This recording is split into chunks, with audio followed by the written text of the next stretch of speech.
విశ్వదర్పణంకి స్వాగతం. నేను వెంకట ఉత్తర. పుష్ప పుష్ప పుష్ప. ఈ పుష్ప ఫీవర్తోనే గత వారం అంతా వేడెక్కిపోయింది. ఈ వేడి ఒక ఆంధ్ర తెలంగాణ రాష్ట్రాలకే కాక తమిళ మలయాళ కన్నడ హిందీ భాషా ప్రాంతాలకు కూడా పాకింది. కానీ ఈ వేడంతా ఒక్కసారి చప్పగా చల్లారిపోయింది. కారణం 4వ తేదీ మొట్టమొదటి బెనిఫిట్ షో టైంలోనే హైదరాబాద్లో అనుకోని విషాదం జరగడం. అదేమిటంటే హైదరాబాద్ సంధ్యా థియేటర్ దగ్గర జరిగిన తొక్కిసలాటలో రేవతి అనే మహిళ చనిపోయింది. ఆమె కొడుకు క్రిటికల్ కండిషన్లో హాస్పిటల్లో ఉన్నాడు. ఈ విషాద ఘటనకు కారణం ఏమిటనేది ఒక్క కోణంలో చూసి చెప్పలేం. అటు కుటుంబమా, థియేటర్ యాజమాన్యమా, అల్లు అర్జునా, లేక పోలీసులా, ఎవరు బాధ్యులు అని ఒక్కో కోణంలో విశ్లేషిస్తూ ఉంటే దానికి కారణాలు ఇలా అనిపిస్తున్నాయి. చనిపోయిన రేవతి భర్త మాట్లాడుతూ, మా అబ్బాయి శ్రీతేజ చిన్నప్పటి నుంచి అల్లు అర్జున్ అభిమాని. వాడి కోసమే మేము ఈరోజు సినిమాకి వచ్చాం. ఇంత రేటు పెట్టి టికెట్ కొనుక్కున్నాం. చిన్నతనం నుంచి అల్లు అర్జున్ డైలాగ్స్ చెప్తూ ఆ స్టెప్లే వేస్తూ అనుకరిస్తూ ఉండేవాడు. వాడిలా హాస్పిటల్ పాలైపోయాడు. నా భార్యను పోగొట్టుకోవడం తట్టుకోలేకపోతున్నాను అని కన్నీళ్ల పర్యంతమయ్యారు. కాకపోతే వచ్చిన కుటుంబం అంతా ఒకే చోట లేరు. తల్లి కొడుకు ఒకచోట ఉన్నారు, తండ్రి కూతురు ఇంకో చోట ఉన్నారు. ఒకవేళ అంతా ఒక్కచోటే ఉండి ఉంటే అతడు మగవాడు కాబట్టి ఎలాగోలాగా ఆ తొక్కిసలాట నుంచి తన వాళ్ళను కాపాడుకోగలిగేవాడేమో. తల్లి కొడుకు వెళ్ళేసరికి లోపలంతా కామ్గానే ఉంది.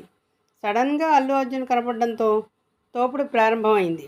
ఒక మహిళ చిన్నపిల్లవాడితో ఆ జనంలో ఊపిరాడక ఆమె మృతి చెందింది.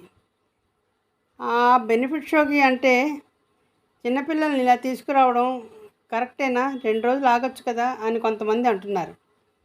బెనిఫిట్ షో అంటే టికెట్స్ ఉన్నవాళ్ళు మాత్రమే వస్తారు. హాయిగా టికెట్స్ చూపించి లోపలికి వెళ్ళిపోయి సినిమా చూడటమే కదా. ఎవరైనా ఇలాగే అనుకుంటారు. వాళ్ళు కూడా పాపం ఇలాంటి ఉద్దేశంతోనే వచ్చారు. ఎవరూ కావాలని రిస్క్లో పడాలనుకోరు కదా. ఇక అల్లు అర్జున్ విషయానికి వస్తే ఆయన బాధ్యతారాహిత్యం వల్లే ఇలాంటి విషాదం చోటు చేసుకుందని కొందరి వాదన.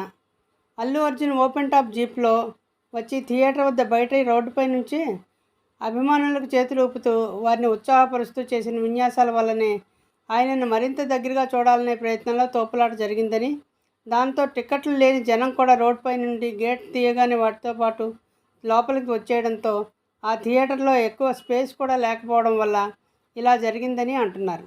సాధారణంగా ఇదివరలో జరిగినట్టు షో బిగిన్ అయ్యాక హీరో గారు వచ్చి ఉంటే ఇంత జనము ఉండేవారు కాదు, తొక్కిసలాట ఉండేది కాదు.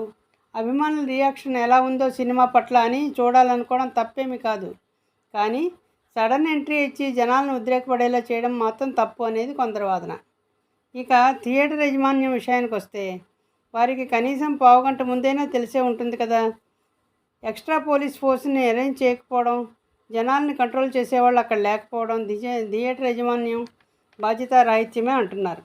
ఇక పోలీసుల విషయానికి వస్తే వారి దగ్గర అల్లు అర్జున్ కానీ థియేటర్ యాజమాన్యం కానీ పర్మిషన్ తీసుకోకుండానే హీరో సడన్ ఎంట్రీ ఇచ్చారని ముందుగా తెలిసి ఉంటే ఎక్స్ట్రా ఫోర్స్ని పంపి జనాన్ని అదుపు చేసేవాళ్ళం అని అంటున్నారు. ఏది ఏమైనా ఈ విషయమై థియేటర్ యాజమాన్యం పైన, అల్లు అర్జున్ పైన, సెక్యూరిటీ ఇన్ఛార్జి పైన కేసు నమోదు చేసినట్లు డిఎస్పీ అక్షాంశ్ యాదవ్ చెప్పారు. ఈ నేపథ్యంలో అల్లు అర్జున్ను కూడా అరెస్ట్ చేయాలని పీడీఎస్యూ అనే విద్యార్థి సంఘం డిమాండ్ చేస్తోంది. ఏది ఏమైనా అల్లు అర్జున్ 48 గంటలు దాటినంత వరకు ఈ విషయం తెలియనట్టు ప్రవర్తించారని, ఇప్పుడు 25 లక్షలు ఇచ్చి చేతులు దులుపుకుందాం అనుకుంటున్నారని కొంతమంది కామెంట్ చేస్తున్నారు. అయితే బయట జరిగిన దారుణం తెలియని అల్లు అర్జున్ సినిమా హాల్లో కూర్చొని సినిమా అంతా చూశారు. తనకి మర్నాడు ఉదయం మాత్రమే ఈ విషయం తెలిసిందని చెప్తున్నారు. అది నిజమా అబద్ధమా అని విశ్లేషించే కంటే క్రిటికల్ కండిషన్లో ఉన్న అబ్బాయికైనా మంచి ట్రీట్మెంట్ జరిగేలా చూస్తానని హామీ ఇచ్చి ఎంత ఖర్చైనా తానే భరిస్తానని అటు అర్జున్ థియేటర్ యాజమాన్యం చెప్తే బాగుండేది. ఆ అబ్బాయికి ఏమీ కాకుండా క్షేమంగా ఇంటికి వెళ్ళాలని కోరుకుందాం. ఇలాంటి గొడవలన్నీ నివారించడానికి తెలంగాణ ప్రభుత్వం ఈసారి నుంచి బెనిఫిట్ షో అనేవి అలౌ చేయమని చెప్పిందట.